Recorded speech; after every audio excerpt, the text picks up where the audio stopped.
Heath and Tracy's Date Night Guide. It's the JMA Podcast, episode 17. This is Joyfully Married After with Heath and Tracy. I'm Heath. And I'm Tracy. We're joyfully married after how many years, baby? 26. 26 years, 4 kids, corporate jobs, entrepreneurs, and this podcast is our view on life through our lens. Let's go. Hey, baby. What's going on with your fine self? We are in February. It's the month of love. The month of love, the month of Black history. It's a lot of things going on in February, baby. You know, I'm going to have to do a whole nother talk about Black history because I have certain feelings about that. Yeah, Black history is every day. Every day. It's all good. We making Black history. Right now, as there we speak. are other people out there making Black history. Every day, every month, every year. But that's for another subject. For another day. What are we talking about today, my love? We talking about love. We talk about love all the time, but That's specifically, let me be more specific. We're talking about, we're going to give people a guide today. You know, it's the month of love, right? Valentine's Day is right around the corner. And so we want to talk about what you can do for Valentine's Day. A guide to the perfect date night. A guide to the perfect date night. Heath and Tracy's guide to the perfect date night. I'm going to put you on the spot. You going to tell all these folks out here, oh, the perfect date night. What are your thoughts on Valentine's Day? Have you come up with anything? My perfect date night. I mean, that's two different conversations. No, so I'm asking the question. One Have you conversation. even thought about what you're going to do with me for Valentine's Day? Yes, I have thought about it. What? I have, yes. Oh, my God. I'm excited now. It's true. I'm excited now. Excited. Because Not my strong suit. You know, we can put it out there. That's okay. I didn't want to say it. I live in the moment. Yes, he does. He really does. Yeah. He does other things. Yeah. I'm not big on the planning thing. So, you know, this is good that we're talking about this today. But we do most, if not all, of these things. That is very true, my love. So the first thing you have to do for the ultimate perfect date night. Or these are ideas of things that you can do, a guide to a perfect date night from the perspective of things to think about, things that you could do predicated on you and your special person. Yeah. And guys, we really feel like you have to have a date night. Yes. Date day, date night, whatever. You need to date each other. Those are very, very important with relationships. So whether you're married, whether you're dating, whether you're in a committed relationship, you got to have a date night, right? The routines get bogged down. You're going to work. You're doing this. You're doing that. And so you need a date night. Yeah, like we had a little date yesterday. We did have a little date. Believe it or not, our little date was a mini date, but Heath had to run an errand. Yep. I got in the car and I was like, I'm going with you to run the errand. It was like a date day. It was. It was a midday date. We were eating in the car, talking about stuff. Yeah, but it was time together. Well, you have to have that. Yeah, you gotta have that. Focused, uninterrupted or semi-uninterrupted time together. Right. So the first thing is if you have little kids, if you have little ones or babies. Yeah, a lot of people do. Get rid of them. Yeah, you got to have a babysitter. You got to. You know, if you have a built-in babysitter, it's awesome. Maybe an older sibling. Neighbor. Maybe there's a neighbor or someone up the street got a little babysitters club popping. But make sure it's somebody you trust because you're not going to enjoy yourself if it's not someone you trust. You got to check the credentials, know what's going on. You know, if you have a good relationship with the neighbor, sometimes that's cool when they have kind of an older teenager or something like that. But whatever it is that you need to do in order to feel comfortable, because guys, in case you didn't know, women operate inside of their heads. They have to be comfortable 24/7 with the situation, or it's not going to be good for you. Right. So make sure you get that buttoned up. If you have little kids that need to be babysat, get that buttoned up so you can have a nice date night. And a really good idea for single moms and couples is to find a buddy. Yep. Find a buddy that you all switch out with. There's another couple with little kids, switch it out. We got date night this week. We'll watch your kids. And you'll have date night next week, and you'll watch my kids. Look at that. And that's the way to get it done free, too. Ooh, free. I like free. If it's free, it's me. So this is a free version of date night. If you live near a really nice lake or beachfront, something that's public, that is a great time or a great place, I should say. to have a date. That's one of the things we like about Florida, right? You can go to the Oh, beach and just kind of walk around. And Must we talk about Florida as we sit in 30-degree weather today? yeah, but I'm saying, sunset at the beach, So or jelly. strolls in the sand, and, sometimes you even need your hoodie because it gets a little cool. Yep, light a fire. Ooh. A little fire on the beach. Ooh. Crackle. Get some wine. Some adult beverages. Yes. A little crackle with the fire. Yes. The waves crashing. Oh. Get your blanket.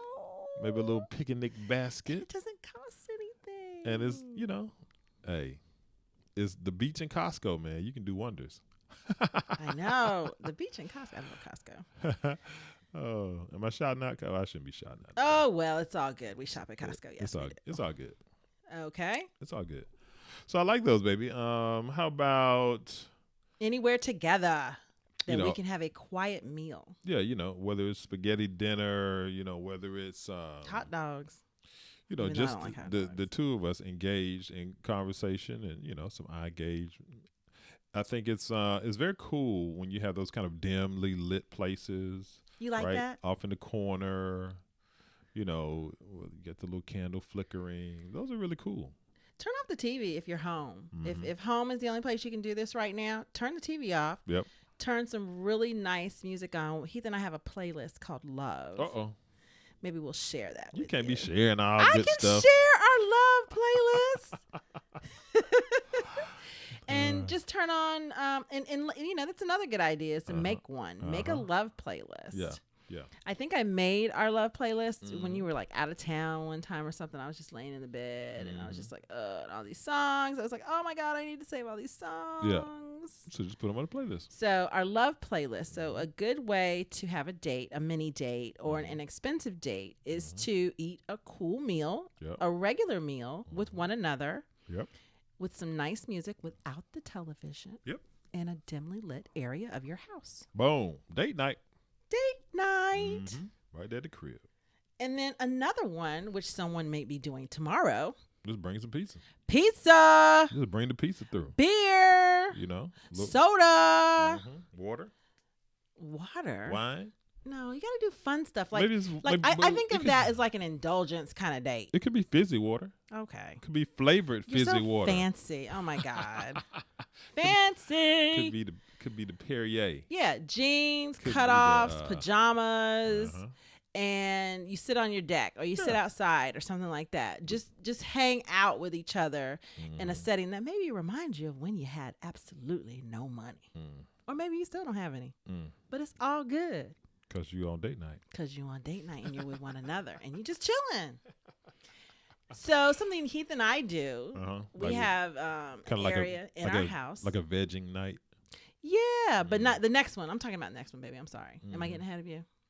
No, this is the same thing. Yeah. So the next one is watching sports together, eating junk food. Yeah, you just kind of vegging out. Oh, my God. Those are probably my favorite dates with Heath. Yeah, you're some pistachios, some chips, some junk food, whatever it is, whatever your indulgence is, put your feet up, close the door, turn on the sports or the Netflix or the whatever you enjoy and just kick it. Yeah. Those are probably my most favorite because you just kind of lay on each other. And we have a room downstairs, which is kind of private. Yep. And it's got a big screen in it. And we just got new furniture in there. Thanks, Mommy. And it is really comfy and cozy. And it's all dark. And we just kind of go down there. We set it all up. Yep. And we don't have to leave. We don't have to leave. We don't hear anything else in the house. And we treat it like a date. Yeah, it can be romantic. It turns into romance. It can be. It can be. Who knew that pistachios were romantic? Junk food romance. What's next, baby? That might be a new T-shirt. Junk food romance. Okay. Maybe like a game night when you're playing like board games. A lot of people are into that these days. I'm a little nutty when it comes to games. Tracy cheats. No, when Tracy plays board games, she cheats. The kids will tell you Tracy's gonna win. The competitive side of Tracy comes out when the board games are brought out. I become a little different. I'm just saying. Is it different? Is it really different? It's not really that different, but it is funny. But it comes out. I love board games. Yeah, video games, Monopoly, whatever it is. that you enjoy, I mean, that could be, something really cool to have some fun with. If your relationship can survive it, that is. But definitely do like a video game, or we do Monopoly, and sometimes like Taboo or something like that. Yeah. And just get into it, and you learn a lot about your mate like that. You do. You learn a lot. Yeah. So it doesn't always have to be going out to a bar or going out to a restaurant. Okay. What's next, baby? We used to when we lived in DC, we used to go see Marshall Keys, like live music. Oh my gosh. Live music Tacoma Station. Live music is really dope. It is. I agree. And it can be a little loud and that kind of thing, but it's something about, setting the mood and having some music to vibe to. With other people. With other people kind of in the room, maybe an adult beverage or something like that, and just really just kind of laying back and kicking it.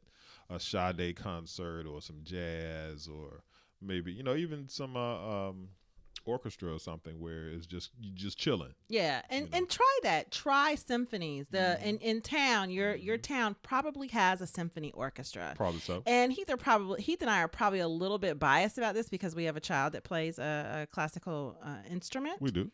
And so we have a certain appreciation for classical music. And other family members. Yes, and other family members. But we enjoy it. And and it doesn't have to be a stuffy evening. Right. You'd be surprised, especially these days, the number of string instruments that are really, really getting hip. There's a lot of hip hop string instruments happening. Yep. Check it out. It's really different. Yep. And it's very enjoyable. And you'll meet other people that are like-minded. So I would definitely suggest some live music and broaden your perspective on the live music. Don't just do the main kind of concerts and everything. Do the smaller venues. That's going to give you the intimacy with your other. Absolutely. I remember when Addison used to practice. Sometimes when she wasn't practicing, we were like, Addison, go get your cello. Oh my God, we used to make these impromptu date nights, and we'd make her practice. We'd be like, you have to practice for an hour, and we'd literally go get a glass of wine and sit and listen to our practice, and it'd be like date night. That was actually pretty cool. We were pretty smart about that, weren't we? You need to practice some more, girl. Go ahead. Are you done? You're not done yet. 15 more minutes. Oh my gosh. There's another one, right? Being with people who make you laugh. I think that's really important. We have to, because we live in a new town, well, new to us, we have to do a little bit more to be around people that make us laugh, because it's really important as a couple to build that humor together. Yeah. And you could do a concert, or you could go to see somebody. You could. But I think it's more important. Everybody has those friends. Yep. Everybody has those friends that are just like, oh my God, I am crying every time I'm around you. And some people have spouses like that. I don't think I make you laugh. You do laugh a lot. Are you laughing at me though? I make you laugh too, baby. You do, baby. See? You do. There you go.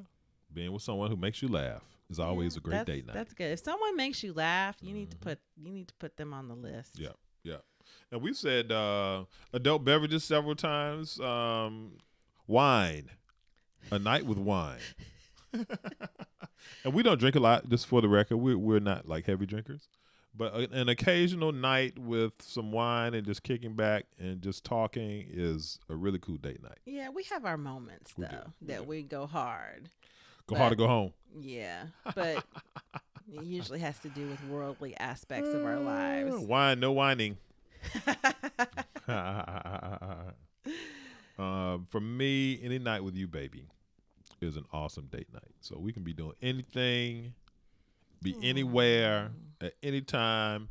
If I'm with you, Queen Tracy. What you have in mind? I always got stuff in mind. Oh. But if I'm with you, it is an awesome date night. So for the audience, for the audience, I think that's really the key, right? When you have that special person in your life, whether it's a spouse or a significant other, you really want to do these things. I read one time where they said that you should spend at least 10 hours a week kind of uninterrupted time with that person. So I can believe that. Yeah, if you think about, if you both have jobs and the busyness and the craziness that goes on in your life, kids, you really have to maximize maybe that time in the morning, that hour or two, whatever it is before you go to work, that time when you come home, an hour or two in the evening, maybe with that's non-interrupted. Maybe turn off the TV like we mentioned this evening. Have some time, turn off your devices, and just engage and talk about things that you need to discuss. And the weekend, maybe it's a nice meal or some of these other things that we've talked about this evening. It's really cool to spend that time together and really grow and foster your relationship. It is, and when you think about Valentine's Day coming up. When you think about Valentine's Day coming up, you don't want to have any pressure around that. Mm-hmm. I think it's important to, recognize the day, understand what's going on. Mm-hmm. But if you're single, it makes people sad. If you're single, do some of these things too. Mm-hmm. It'll give you a little lift. It'll give you a little insight into how to continue to nurture your relationship when you decide to have one. Right. Notice I said when you decide to have There one. There you go. I caught that. So it's important to keep the fires going, whether you're by yourself or with somebody else. Mm-hmm. So these are some of the tips that we've given you to keep that going, whether it's Valentine's Day or not. And don't buy into all of the, commercialism of it. Don't expect flowers. If you know one of his or her love languages is presents, then you might want to focus on it a little bit more. Yeah. But don't get caught up. Don't go into debt. And don't overdo your thoughts about it. Just think simply. Absolutely. And then by the same token, if you are into that and you enjoy that, hey, send And you a baller? Send yourself some flowers, right? Yeah. Buy yourself some candy. There's nothing wrong with, hey, I love the chocolate covered strawberry. That's what I'm going to get some myself. Right. And it's all good to enjoy. Buy the yourself day. one of those stick balloons in your office or a little stuffed animal. Don't pass by the stuff and turn your nose up and be negative about it. Yeah, if you embrace enjoy it. Yeah. Embrace it. When you go into the Target and you see it's red and pink everywhere, embrace it. Because really the holiday is about love. And you all know that's one of my favorite subjects. But because it's about love, it's about loving yourself too. That's right. And we're talking to people who are single. So if you're with somebody else, it's pretty easy to just go and grab a bear or a balloon or some candy. Think a little bit more this year. Reach a little bit further. If you're single, embrace it. Embrace this. Go walk down the aisle. Look at everything. Sure. Buy something you really, really like. Envision someone special giving that to you next year. Yeah, that'd be cool. Don't have a negative feeling about it. Keep it positive. Keep it positive. Yeah. You never know. Date night. Love you guys. Boom. Thanks again for listening today, folks. If you liked any of what you heard, please like, comment, and subscribe to our podcast. Tell a friend, too. You can engage us at heathandtracy.com for all the goings-on in our world. Queen Tracy, speak to the people. Bye, loves.